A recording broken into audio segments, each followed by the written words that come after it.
Causal inference for generative models. It's a very simple title for this talk, but it is very important because the index, again, sorry, I think, okay.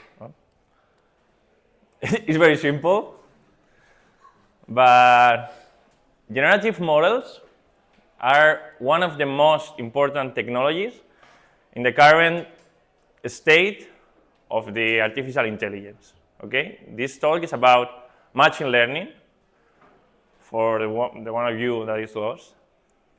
And generative models are in all the most important models in artificial intelligence today. In ChatGPT, in DALL-E, in Sora. I don't know if you know what these models are, but it's the current state of the artificial intelligence, and it's the reason because this boom that we are living today about artificial intelligence. And the other thing that we are going to talk today is about causal inference, that I hope that is the future of artificial intelligence. Yeah, it's a little bit optimistic, but the current models, what do is model the relations of the data based in observations. Okay? If you know that the sun has risen every day, you will know that the sun will rise tomorrow. But why? If you wonder why, we will know that the sun is a star, that we are in the universe, and we can throw satellites to the space, and a lot of things more that are very important. We have a lot of information because the question that we made is why the sun rises every day. So first of all, we are going to talk about generative models. A model is a thing that is able to get a representation of the data in order to perform one task. In this case, okay, that's our data, images. For the sake of the explanation, images are good to understand the explanation. This is our data. And the task that we want to solve is generate new data points. New data that could be part of the original data distribution. So what our generative models will do will be take an input that is noise, is a sample of a well-known distribution that we can understand well, and our model is going to transform this sample that is well-known for us into an image that could be part of the original distribution of our data. This is the first thing that I want you to know today about generative models. And the other thing is that we can condition our generation. We can say the model what is the image that we want to generate. If we say the model, okay, I want a car, let's generate a car. I want a dog, my model generates a dog. We have seen this in the current models. If I say to ChatGPT, generate this thing, I can, even when this thing in the reality doesn't exist, but it could be part of the original data set. It is feasible that this is real. Okay, this is what a generative model do. And how do we get that? We need a model. This is a very complex thing with a lot of numbers inside it. And we need the data, that is basically, in this case, the images and the labels of these images. This is a car, this is a dog, this is a burger, turtle. So with this, we can generate new images. And the other thing that we need to get a model that achieves to solve our task is a way to say the model when it's doing the job well and when it's doing not well. So we need to define what we call loss function, that is function basically of the inputs and of the outputs of our model, to say when it's working properly and how has the model to modify the numbers that are inside them to improve in its task. And once the model is trained, because we have say the model how to work, then we can sample an image of noise, say that we want a car, go to the model, and the output of the model will be a car, an image of a car. And if I sample other distribution of the noise, and I say, I want a car, we will get another car. That's amazing because this car, it's not in the original data set, but it's possible, it could be possible that this car could be in the original data set. So I'm going to introduce you one of the most important generative models today that are diffusion models. The diffusion process basically is to take a clean image, original image in the instant 0, and we are going to add the image some noise in little steps. I mean, a little bit of noise in one step, a little bit of noise in the next step. So I will get a data set with a lot of images of the same original image, but each image is have more and more noise than the previous. Okay? So this noising process is not machine learning. Okay? This is straightforward. I can add noise to an image very easily. But what we are doing is to learn the reverse process. I will get a noised image, an image with noise, and I will learn the way to reverse the process, to go backwards, and to get an image with less noise than the first. And I can do that because I have all the samples. I have the samples with noise, and I have the samples without noise. So my model could learn how to model the noise that I have added. So the input of my model, okay, this neural network is always the same. So when I have a noised input, I will be able to have a denoised output. And the way in which we learn is I have a noised version of the image in the input. My model tries to denoise this image, so it is going to output an image with less noise. And I'm going to say the model that is working properly with a loss function. So in fact, I have the image with less noise. So I say the model, okay, compare these two images, and the far away you are is how your performance is being. And then when I train the model, when I have trained the model, I'm able to generate new samples. To generate new samples, I sample a noise distribution, and this is the input of my model, that is neural network, and I have an output with a little bit less noise. And I iterate in this process like 1,000 times. I mean, it's a very large process. But at the end, what I will get is a denoised, a clean image of the original data set. So this is a generative process because when I have trained, I sample any sample of the noise distribution of my input, and I will get a new image, completely new image. So this model is very powerful because it's the model that achieves the best quality of the images that it generates. So the other part of the talk are causal models. And causal models is my work. I'm sorry because we are not going to work with images anymore. Our data is very boring, and they are tables. Okay, we have a lot of patients.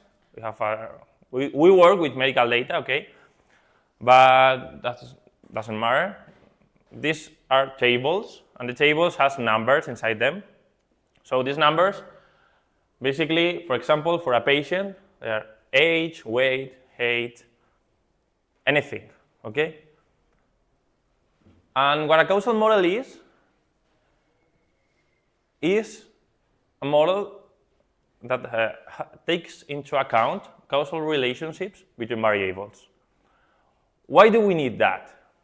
Okay, imagine that we have a thunderstorm and we observed that the people take out their umbrella, the floor is wet, and the reserves of water are full.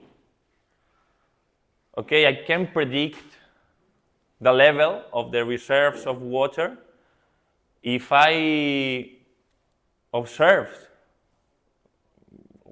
how many umbrellas are in the streets. Okay, I can do that. But can I modify the number of umbrellas in the street to get the reserves of water full? I can't. So my objective is to modify some variable in order to get a modification in other variable. And I can't do that if I don't know the causal relationships in the variables. Even I can confuse my predictions about these causal effects if I don't know this causal model.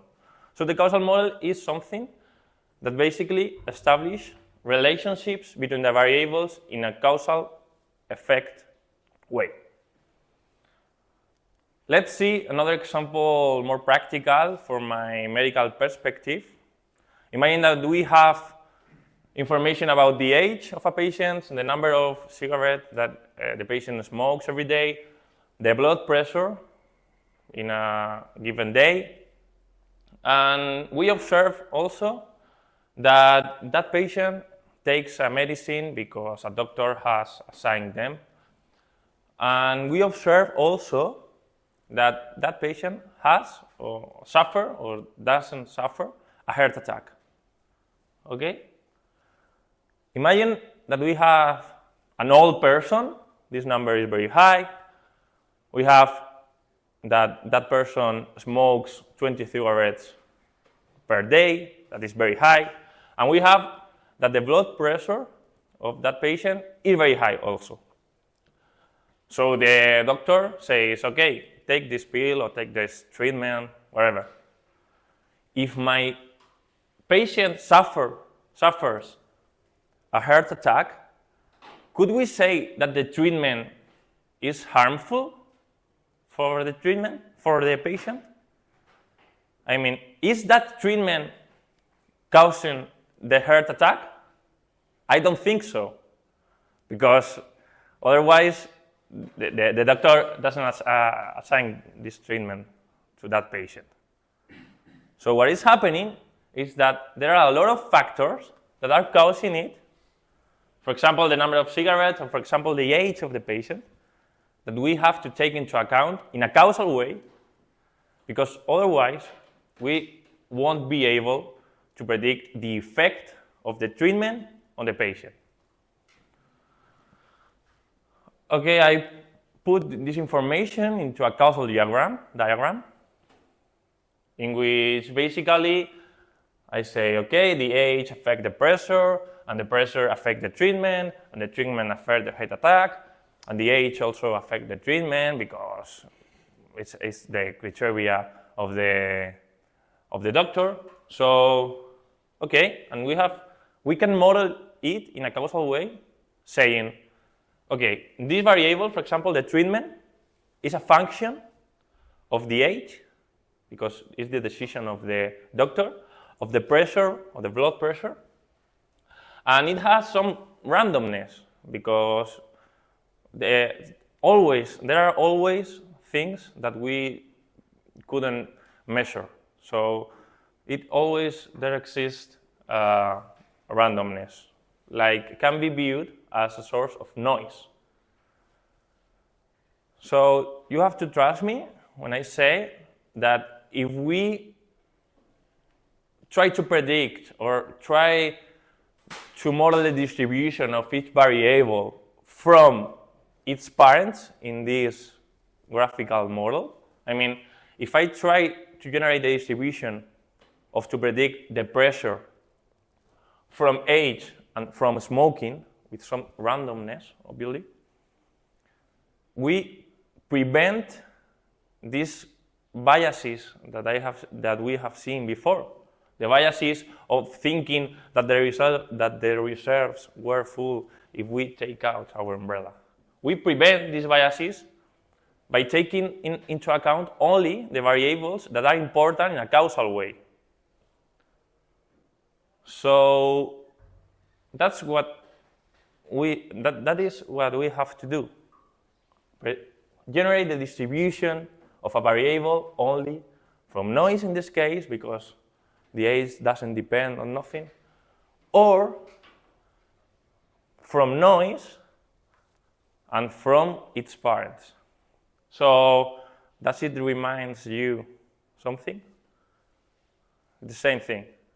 Okay, we take noise, we take a label, we go through the model, and we get a distribution. Instead of distribution of an image, in this case, we have a distribution of a unidimensional or multidimensional variable that are numbers. So we can generate the distribution of each variable from a noise source and from its parents. Okay, then we are going to train several diffusion models to generate our data in order to characterize the distribution of each variable. And we are going, following the causal graph that we have generated, by training first a diffusion model to generate the distribution of the age that doesn't depend on nothing, by second generate the smoking quantity of cigarettes per day, then third the pressure, then the treatment, and then the heart attack. Okay? Sequentially. We are going to train several diffusion models, one per variable. And why? Why do we do that? Because in that case, when we have trained the model, we can perform what we call an intervention, that is, change the variable, change the value of one variable in order to get what would happen in other variable, that in this case is heart attack. If we do that in this way, by have generated all the other variables previously from a diffusion model, we have characterized the noise source and the interventional distribution. That is, we will know what will happen in the heart attack variable by changing the number of the treatment. Because all these variables are in the same place, are not modified. What I modify is the T variable, and all sources of noise are fixed. That's an interventional distribution, and that's why I prevent the biases of not taking into account the causal effects. So that's what we get. We get a result, we get an estimation of what would happen to the whole population, because we have a lot of samples of the population generated by the generative model, and all these samples have what would happen in their heart attack with treatment and without treatment. And then I can compute the causal effect, the true causal effect, an estimation of the true causal effect. And on the other hand, this method allows us to compute the counterfactual distribution. Okay, for you to understand what is this, we have to fix our attention in only one patient, okay? And we know that this patient has a specific blood pressure, smoking cigarettes, a treatment specific, and we observed that that patient suffers a heart attack. So our question is, what would happen if that patient would taken another medicine? Okay, we are going to use the diffusion model in the reverse way. We have all the variables, okay? We are going to add noise to our model in order to get the randomness of each variable. So when we know the randomness of each variable, we can fix the randomness. Okay, that's the question that the doctors make. And we fix all the randomness. So this noise is known. This noise is known because we encode by the diffusion model our signal. And the only thing that I change is the treatment assignment. So I modify this assignment, giving all the variables fixed. And in that case, I will predict what would happen if I change the treatment. So basically, these are the two things that we can do. Estimate the causal effect on the whole population and estimate what would happen in a particular patient, knowing its factual outcome, what is happening in reality, what would happen if I would take another action. That's the conclusion. We have seen one of the most important generative models, one of the most important technologies in the whole artificial intelligence world. And we have seen a causal inference that, as I say, for me, it's the future of the artificial intelligence because we need to do the proper questions to solve. Not only that's what data means.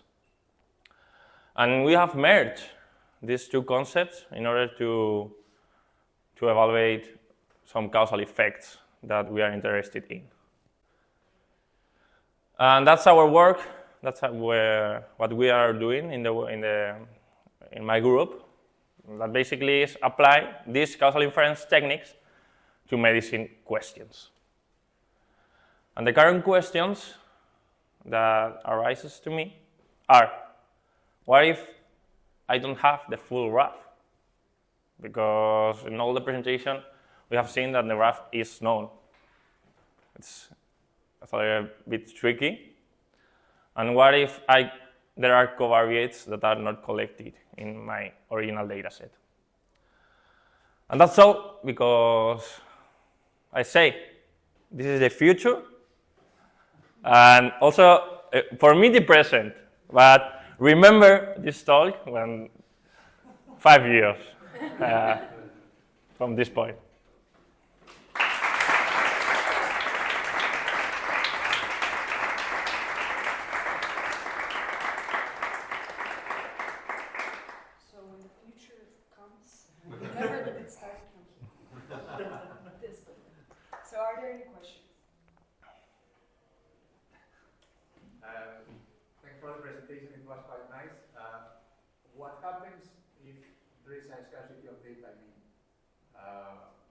Tabular data sets, normally in medicine, you usually find out that there is a scarcity of data. How do these models model the population when you have a scarcity of data? That's a big problem. That's a big problem, because to model a distribution, as more complex is the distribution, more data we need. In this case, we are modeling only univariate variables, but even in that case, we need a lot of data to model each distribution properly, because usually they are very complex distributions. Yes, this is a problem.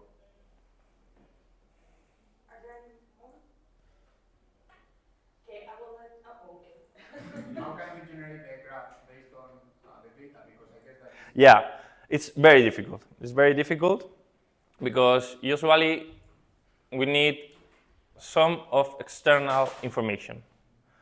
Not even knowing the full graph. I mean, I can generate a graph with a little information, but almost always I need external information. For example, some doctor that come with us and say, the age affects my criteria. So in that case, okay, yeah, that's any point of information that is useful for us.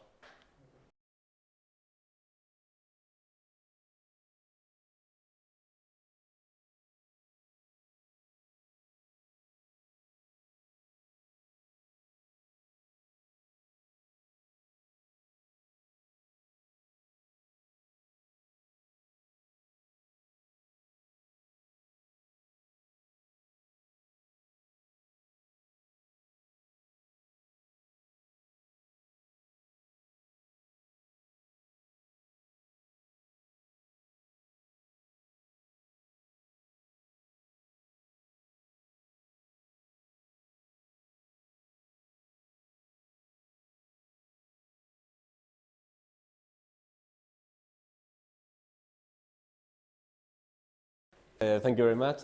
I'm Carlos Arrega from the Grupo Internet de Nueva Generación, and today I'm going to present you distributed video conferencing systems and their application to simultaneous interpreting. So I'm going to first give a brief introduction to what are we researching, why are we researching it. I'm going to present some of the results on video conferencing distributed systems, and then I'm going to talk about some of the applications such as such as simultaneous interpreting. So my thesis started as a part of a project during the COVID-19 pandemic with the mobility restrictions to host massive events that were happening on place, such as Congress, big festivals, company meetings, that could not happen on place because of the mobility restrictions imposed by COVID-19. This is a photo for a Congress for a few weeks ago, and because it's very dark, you cannot see very well. But there are a lot of persons, and with current video conferencing systems, such as Zoom, Google Meet, or Microsoft Teams, we cannot fit all of them in the same session because they have a limitation in the maximum number of participants. For example, Zoom can only handle 500 participants, and Google and Microsoft Teams 1,000 because of limitations in the current distributed video conferencing systems architectures. But a Congress is not the same from a typical Zoom call where everyone is sharing their camera, everyone can talk. In a Congress, only a few persons are speaking and the rest is just listening. It's more like this presentation. I'm speaking and the rest is usually listening. So why don't we use YouTube? Why don't we use Twitch to live stream the event and the problem is solved? Well, one of the main focus of the project was to allow the audience to participate, to ask questions, to participate in the conversation. And that with platforms such as YouTube or Twitch or other commercial solutions is not possible because they introduce a very huge delay. It's in the order of seconds, and that makes that the audience cannot participate in the conversation with their voice. So the goal of my thesis was to increase the maximum number of participants while maintaining the quality of service of video conference. There are very strict delays, requirements about delay, and we have a maximum of 280 milliseconds to 300 milliseconds since the person speaking speaks and the public hears it. Because otherwise conversations cannot happen fluently. Maybe one person starts to speak, other one starts to speak a little bit later, and they both speak at the same time. Someone stops speaking because the other one is talking, and everything is a chaos, and the quality of the service is not great. So I have prepared some slides about the different video conferencing systems and a lot of stuff, but we don't have time. So I'm going to present what current video conferencing systems are using and why there is a limitation in the maximum number of participants that we can have.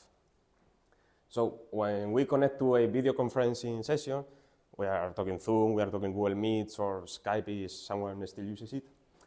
We connect to somewhere, we send our video or audio, and we see and listen to everyone else.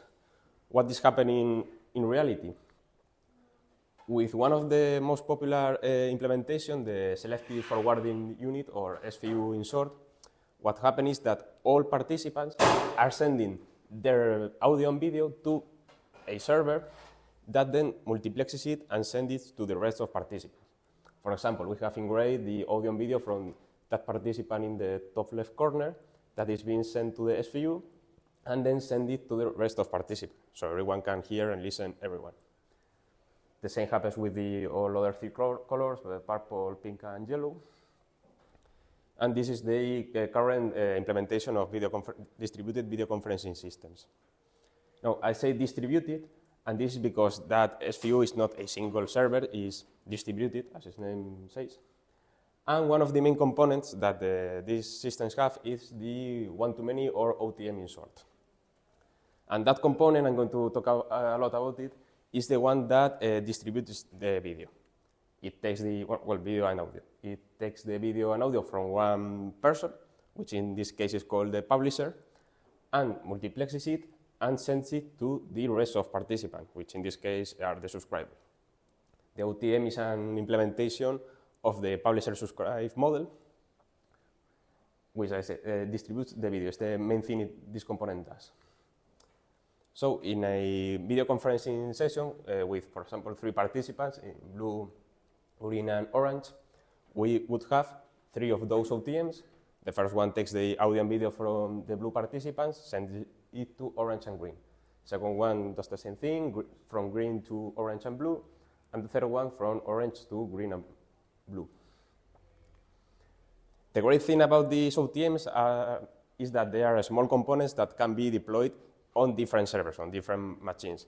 We can have one server in one place with 4 OTMs, other server with other OTMs, and OTMs from the same session.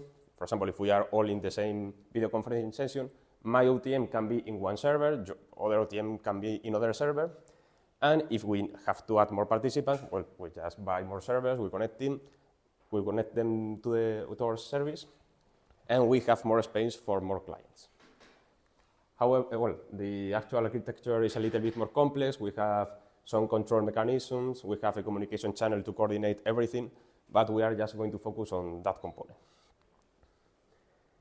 The main limitation that this platform has, and why we are researching to improve it, is that each publisher is only connected to one OTM, and that component cannot send video to an infinite number of participants.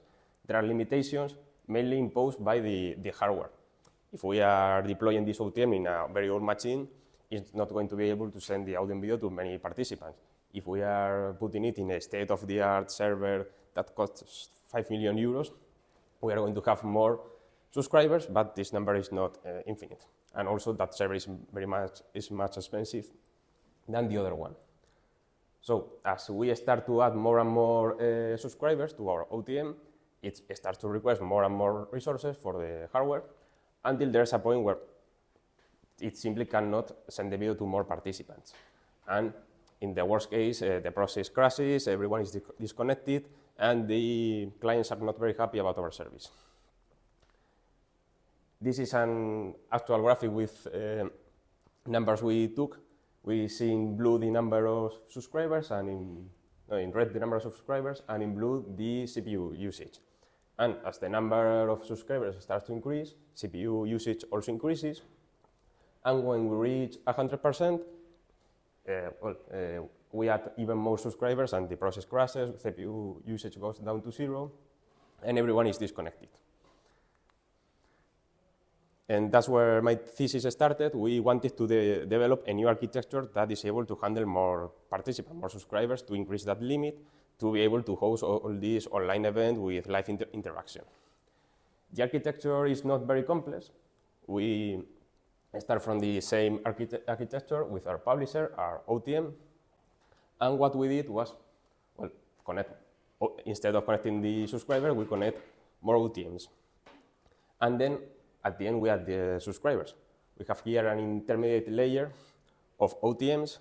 So for example, if each one of them can handle 100 connections, we can connect here 100 of those OTMs, and then to each one of them, 100 subscribers. So we are increasing the maximum number of participants.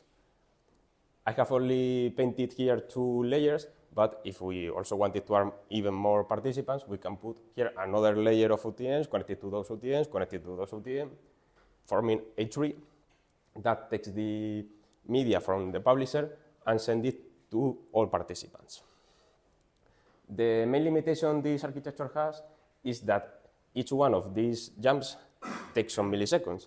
And as I presented before, we don't have that many milliseconds. 300 milliseconds for people working with embedded systems is a lot, but here is not that much. So to test this architecture, we implemented it using a SVU that was developed here in the university called Licode, which is open source.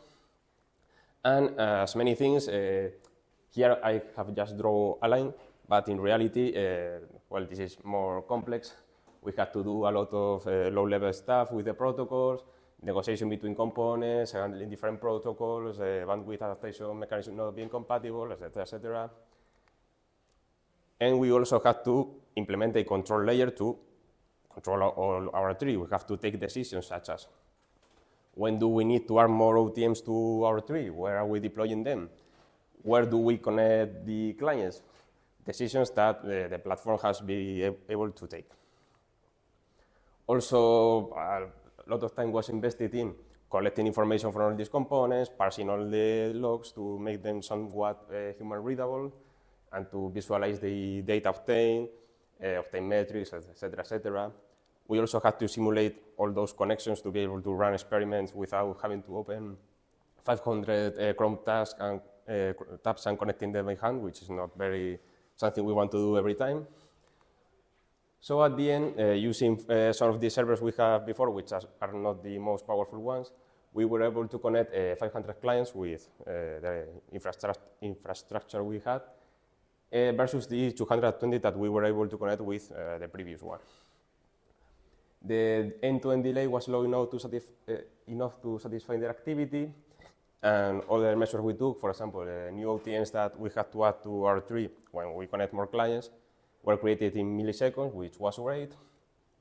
And we were able to validate that the architecture works, we are able to handle more subscribers, and that the quality of service is maintained.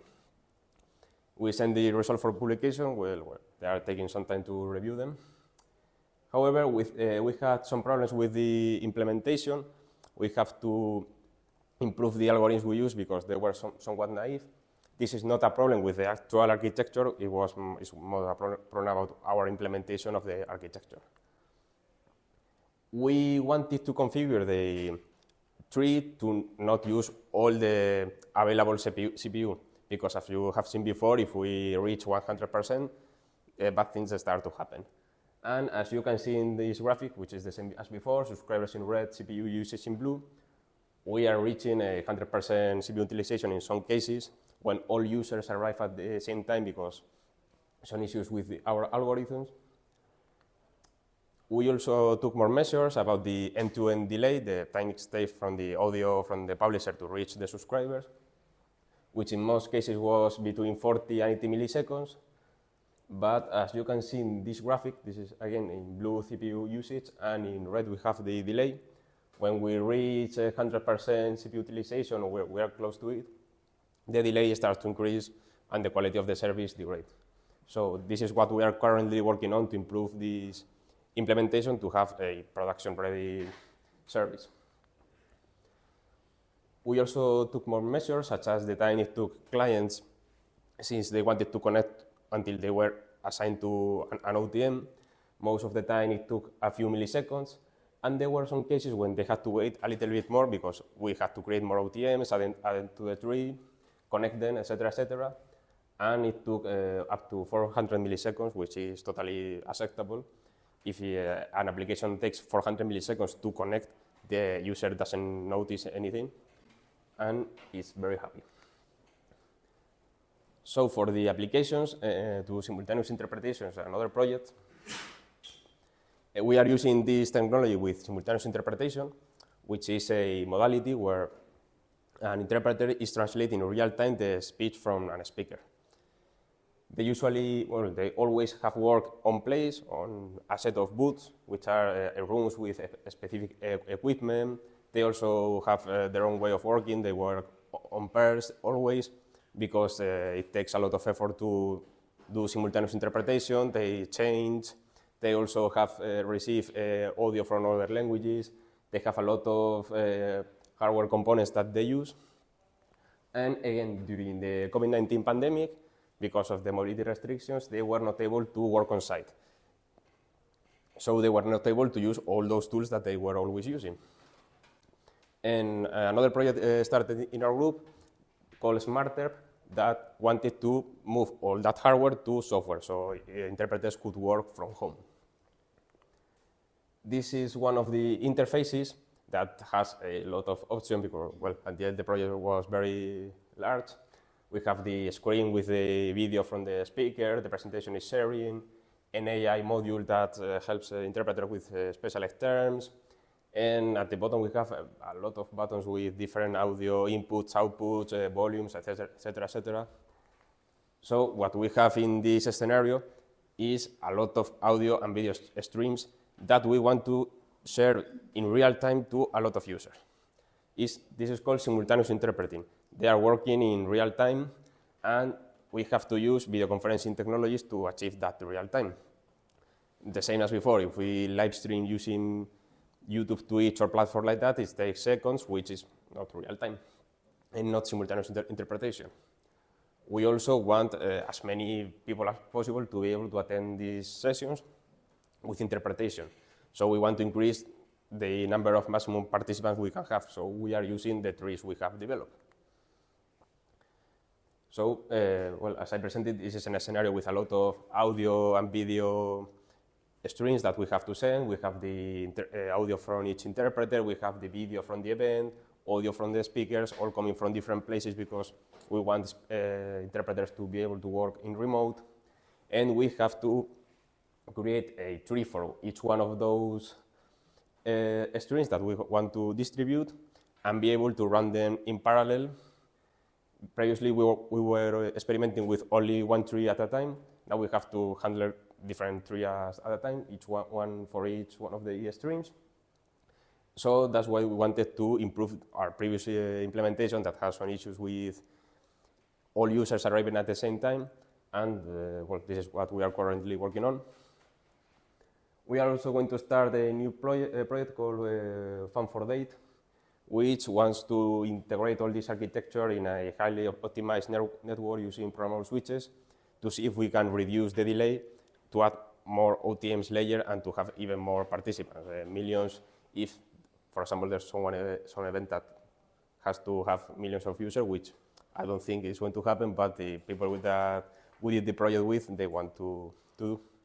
So that's all from my part. Thank you very much.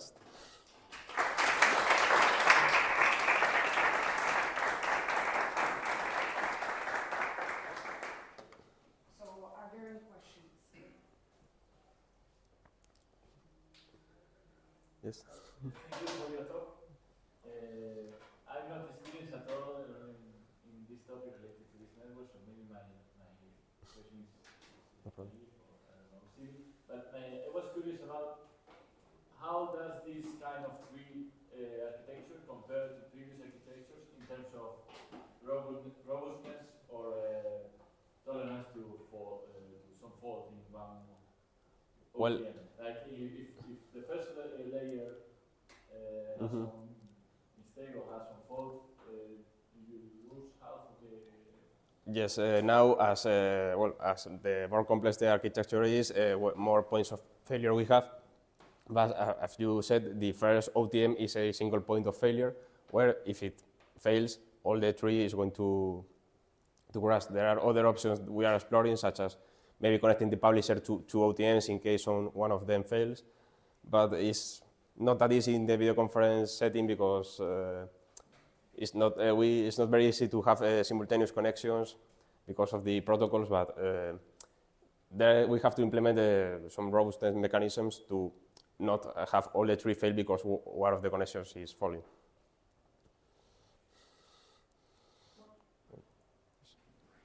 First of all, nice talk.